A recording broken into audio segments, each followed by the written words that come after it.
Assalomu alaykum aziz do'stlar, obunachilar, aka-ukalar. Yangi obyektimizni ham boshlaganmiz. 600 kvadrat joyimiz bor edi.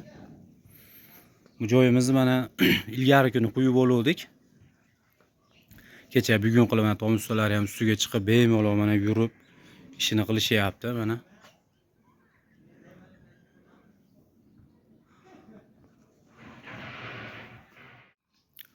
Tomga pena quyish xizmatini taklif qilamiz. Vodiy bo'ylab, xudo xolasa chiroyli qilib quyib beramiz qo'ldan kelgancha. Mana bu joyimizga ham quyib olinganiga 2 kun bo'ldi, mana ko'rishinglar mumkin. Ustida tom ustalari bemalol yurib, mana strapelni qoqishganidir, raykasini qoqib, o'sha mana tunikasini ham qoqishyapti.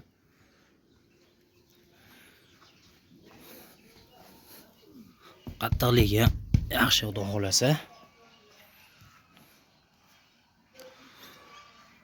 Hozir bu joyimiz bir 250 kvadrat bor edi, buni quydik. Hozir bu pastda navesdamiz. Naves quyilyapti.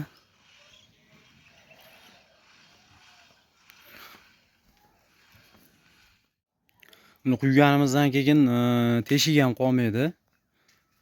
Bir qator yamavollar, teshiklardi, ponni bekilib ketadi. Shuni hisobiga mana unaqa har bitta uyga katta kichikligiga qarab dimoxod qo'yib ketyapmiz.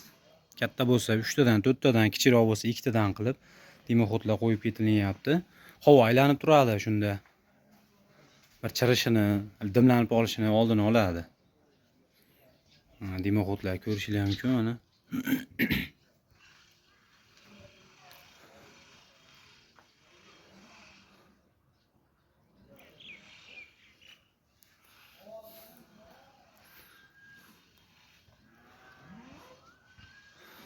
Sifat yaxshi, xudo xolasa.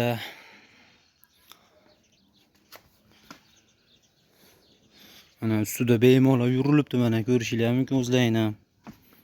Bemalol ustida yurib, tom ustalari ham mana bemalol yurib tomni yopishyapti.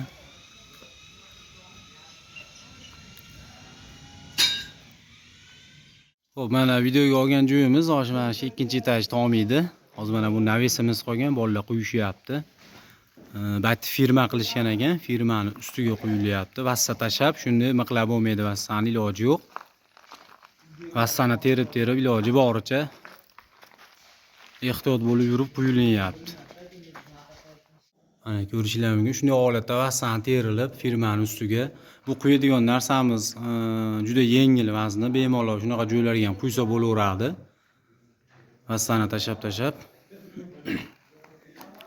Rivojdan ham quyib kelinyapti hozir tevadan ham. Xudo xolasa bir bitgandan keyin ham yana bitta video qilib qo'yamiz.